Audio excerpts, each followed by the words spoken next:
કેમ છો મિત્રો? નમસ્કાર. વામજા એજ્યુકેશનમાં આપ સૌનું હાર્દિક સ્વાગત છે. આજના વિડીયોમાં, આજના લેક્ચરમાં, આજના ટોપિકમાં આપણે ગુજરાતીનો નિબંધ જોવાના છીએ. તમને ખ્યાલ છે કે આપણે દરેક નિબંધના જે વિડીયો છે તેમાં હું આગળ કહેતો હોઉં છું કે મારું લક્ષ્ય એ તમને નિબંધ ગોખાવાનો નથી, પરંતુ નિબંધ લખતા શીખવાડવાનો છે. તો આમાં પણ એ જ વાત લાગુ પડે છે, એટલે કે એ જ વાત છે. આજના વિડીયોમાં આપણે એક નારી વિશે નિબંધ જોવાના છીએ. નારીનો એક નિબંધ, મહિલાનો એક નિબંધ, મહિલા સશક્તિકરણ એવો નિબંધ આપણે આની પહેલાના નિબંધમાં જોયો હતો. આજે જોશું આજની નારી, શબડા કે અબડા. બરાબર, આ આપણા નિબંધનો ટોપિક છે, એટલે કે આના ઉપરથી આપણે નિબંધ લખવાના છીએ. ચાલુ કરતા પહેલા જો તમે આ ચેનલને સબસ્ક્રાઇબ નથી કરી તો સૌપ્રથમ સબસ્ક્રાઇબ કરીને તમારે બેલ આઇકન દબાવવાનું રહેશે, વિડીયોને લાઇક કરવાનો રહેશે તથા આ વિડીયોને તમારા મિત્રો પરિવાર દોસ્તો સાથે જરૂરથી શેર કરવાનો રહેશે.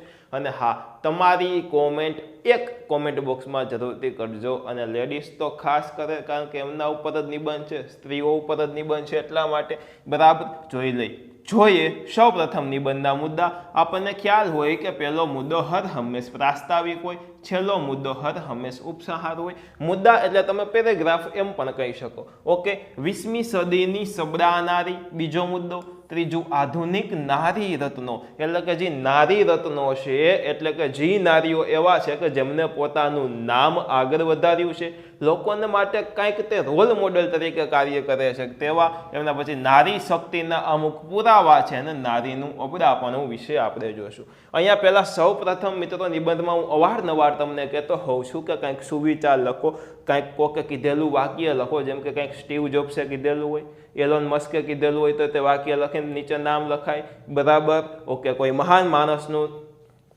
વાક્ય હોય તો તે લખો. ત્યારબાદ કાંઈ પંક્તિ, કાંઈ શ્લોક વગેરે વસ્તુ તમે લખી શકો. આ નિબંધમાં આપણે બે વસ્તુ લીધી છે. એક અહીંયા વાક્ય છે અને બીજો એક અહીંયા સંસ્કૃતનો શ્લોક છે, તમે જોઈ શકો છો. તે આપણે નિબંધમાં જોશું, જેથી કરીને આપણો નિબંધ એક સારી ગુણવત્તાવાળો, એટલે કે ઉચ્ચ કોટીનો ગણી શકાય. જોઈ લે, જો સ્ત્રીઓ સંગઠિત થાય અને ખભે ખભા મિલાવીને કામ કરે તો એક જબરજસ્ત શક્તિનો સ્ત્રોત ઊભો થઈ શકે તેમ છે. એક જબરજસ્ત શક્તિનો સ્ત્રોત ઊભો થઈ શકે તેમ છે. અને આ કોને કીધું છે? તો કે ધર્મા સોમેશકરે કીધેલું છે. આ ધર્મા સોમેશકર છે કોણ? તો કે બેંગ્લોરની સમમથી સંસ્થાના મહિલા કાર્યકર. કેવી સંસ્થા? તો કે સમમથી સંસ્થાના મહિલા કાર્યકર છે.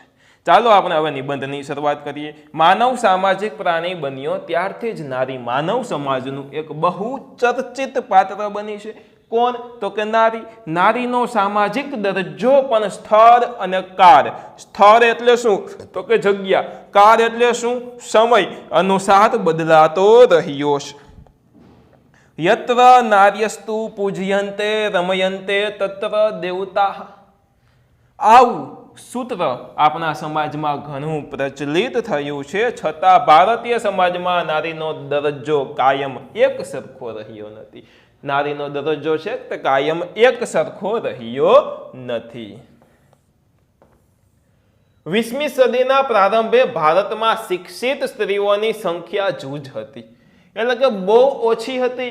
જ્યારે 20મી સદીની શરૂઆત થઈ ત્યારે શિક્ષિત એટલે કે ભણેલ ગણેલ સ્ત્રીઓની સંખ્યા બહુ ઓછી હતી, જૂજ હતી. ડોક્ટર ઈરાવતી કર્વે, વિદ્યા ગૌરી, નીલકંઠ, વિજયાલક્ષ્મી પંડિત વગેરે આપણા દેશમાં પહેલ વહેલી ગ્રેજ્યુએટ થનારી મહિલાઓ હતી. આ મહિલાઓના નામ છે, પહેલી વહેલી ગ્રેજ્યુએટ થયેલ મહિલાઓ છે. બરાબર. અને તેમનામાંથી પ્રેરણા લઈને હજારો, આપણે લખવાનું લાખો સ્ત્રીઓએ ઉચ્ચ શિક્ષણ પ્રાપ્ત કરવા માટે કમર કસી છે. ઉચ્ચ શિક્ષણ એટલે કે PhD સુધી પહોંચ્યા છે. બરાબર, ઓકે. ડોક્ટરો ઘણી સ્ત્રીઓ બની છે. અવકાશમાં પણ જાય છે. ગાંધીજી અને કસ્તુરબાના નેતૃત્વમાં અનેક મહિલાઓ સ્વાતંત્ર્ય સંગ્રામમાં જોડાઈને રાજકીય ક્ષેત્રમાં પ્રવૃત્ત થઈ છે. આપણને આઝાદી મળી, એમાં ઘણી બધી મહિલા એટલે કે સ્ત્રીઓનો પણ હાથ છે. આગળ જોઈ લઈ. આઝાદી પછી સરોજિની નાયડુ, અરુણા, અસફ અલી, રાજકુમારી, અમૃત કૌર વગેરે મહિલાઓ ભારતીય નારી સમાજ માટે આદર્શરૂપ બની હતી. અને ત્યાર પછી ઇન્દિરા ગાંધી એક સશક્ત રાજકીય નેતા તરીકે દેશની ક્ષિતિજે ઉપસી આવ્યા હતા. કોણ? તો કે ઇન્દિરા ગાંધી. દેશમાં પ્રથમ મહિલા વડાપ્રધાન બનવાનું માન મેળવનારા સ્વ ઇન્દિરા ગાંધીએ અને સ્વ કલ્પના ચાવલાએ અંતરિક્ષ યાત્રી તરીકે વિશ્વમાં આપણા દેશને ઉચ્ચ દરજ્જો અપાવ્યો હતો. નરગિસ, મીના કુમારી, સુરૈયા, વૈજયંતીમાલા, માલા સિંહા જેવી અભિનેત્રીઓ સિનેમા ક્ષેત્રમાં અપૂર્વ લોકચાહના મેળવી હતી. આમ છતાં ભારતીય સમાજને અનુલક્ષીને એવો પ્રશ્ન સહજ રીતે ઉદ્ભવે છે કે આજની નારી સબડા કે અબડા. આજની એટલે કે અત્યારની નારી સબડા કે અબડા. મધર ટેરેસા, કિરણ બેદી, મેનકા ગાંધી, સુષ્મા સ્વરાજ, ઉમા ભારતી, શર્મિલા ટાગોર, હેમા માલિની, અમૃતા પ્રીતમ જેવી વિવિધ ક્ષેત્રની ગૌરવશાળી મહિલાઓ આપણા સમાજમાં બદલાઈ રહેલા નારીના દરજ્જાનો નિર્દેશ કરે છે. કોનો? તો કે નારીના દરજ્જાનો એક નિર્દેશ કરે છે. અને આધુનિક વિચારસરણીના રંગે રંગાયેલી સ્ત્રી ખરા અર્થમાં પુરુષ સમોવરી બનવા જાણે કે મેદાને પડી છે. Air hostess, telephone operator, typist, private secretary, club manager, hair dresser, radio TV announcer, nurse, તબીબ, અભિનેત્રી, ગાયક, કોરિયોગ્રાફર, સરકારી અધિકારી, પોલીસ અમલદાર અને કલેક્ટર એવી બહુવિધ ભૂમિકાઓમાં ભારતીય નારી શક્તિનું આજે વિરાટ દર્શન તમે કરી શકો છો.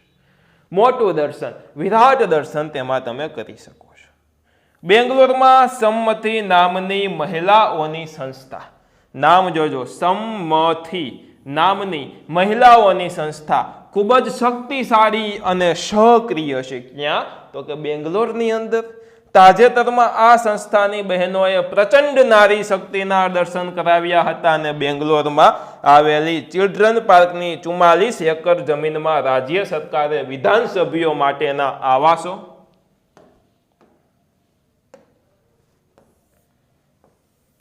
બાંધવાની યોજના શરૂ કરી હતી અને વળી એક નદીના પ્રવાહને અટકાવીને સંપાદિત કરેલી જમીનમાં રેસિડેન્સી વિલાનું બાંધકામ કરવાની પણ યોજના ઘડવામાં આવી હતી. અને સંમતિના નેજા હેઠળ એકત્રિત થયેલી હજારો મહિલાઓએ રાજ્ય સરકારના આ પર્યાવરણ વિરોધી નિર્ણયના વિરુદ્ધમાં પ્રચંડ જનમત ઊભો કર્યો હતો અને પરિણામે રાજ્ય સરકારને તેની બંને યોજનાઓ પડતી મૂકવાની ફરજ પડી હતી. આજથી લગભગ 15 વર્ષ પહેલાની આ વાત.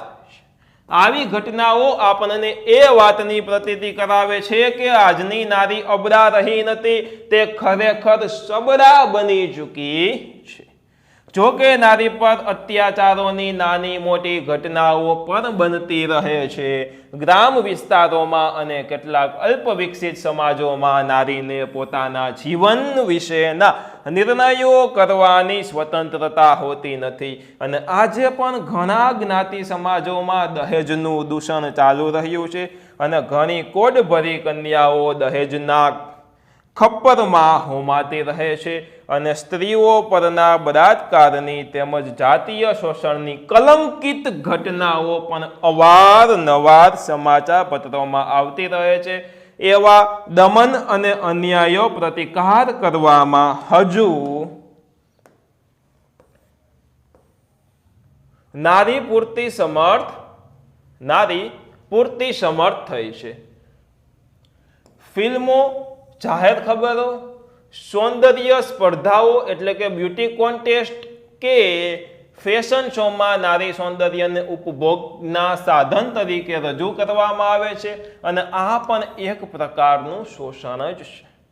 આમ છતાં આજની ભારતીય નારી અનેક ક્ષેત્રોમાં અદ્ભુત પ્રગતિ કરી અને સાચા અર્થમાં સબળા બની છે. આની સાથે સાથે આ સરસ મજાનો નિબંધ પૂર્ણ થાય છે. આશા રાખું છું કે આપ સૌને ખૂબ મજા આવી હશે અને ગમ્યો હશે. મજા આવી હોય તો વિડીયોને લાઈક કરો, ચેનલને સબસ્ક્રાઇબ ન કરી હોય તો સબસ્ક્રાઇબ કરીને બેલ આઇકન દબાવો તથા આ વિડીયોને તમારા મિત્રો, પરિવાર, દોસ્તો સાથે જરૂરથી શેર કરો. ફરી મળશું એક નવા વિડીયો સાથે. ફરી પધારજો. બાય, જય હિન્દ, વંદે માતરમ. આવજો. ધન્યવાદ.